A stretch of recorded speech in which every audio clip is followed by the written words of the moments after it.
Big boss मराठीच्या घरात आज मिड इविक्शन होणार आहे. त्यामुळे सगळ्यांचंच कोणते 2 सदस्य घरातून निरोप घेणार याकडे लक्ष लागून राहिलं आहे.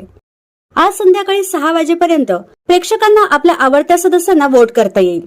समोर आलेल्या वोटिंग ट्रेंडनुसार दरवेळीप्रमाणे सूरज पहिल्या क्रमांकावर कायम टिकून आहे, तर दुसऱ्या क्रमांकावर आहे अभिजित.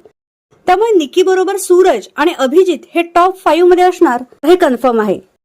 तिसऱ्या क्रमांकावर आहे अंकिता वालावलकर. तिला देखील प्रचंड वोटिंग होत आहे. त्यामुळे डीपी दादांना मागे टाकत ती तिसऱ्या क्रमांकावर येऊन पोहोचली आहे. चौथ्या क्रमांकावर आहे डीपी दादा, तर 5व्या क्रमांकावर आहे जान्हवी व 6व्या क्रमांकावर आहे वर्षाताई. त्यामुळे संपूर्ण वोटिंग कार्ड ट्रेंड पाहता वर्षाताई आज बाहेर जाऊ शकतात. त्याचबरोबर डीपी दादा आणि जान्हवी या दोघांपैकी एकावर देखील टांगती तलवार आहे. जान्हवीला घरातील तिचा सुरुवातीचा खेळ खूप भारी पडलाय, त्यामुळे तिला खूप कमी वोट मिळत आहे. तर तुमच्या मते जान्हवी, डीपी दादा आणि वर्षाताई या तिघांपैकी कोणते सदस्य घराबाहेर पडावे हे नक्की कळवा.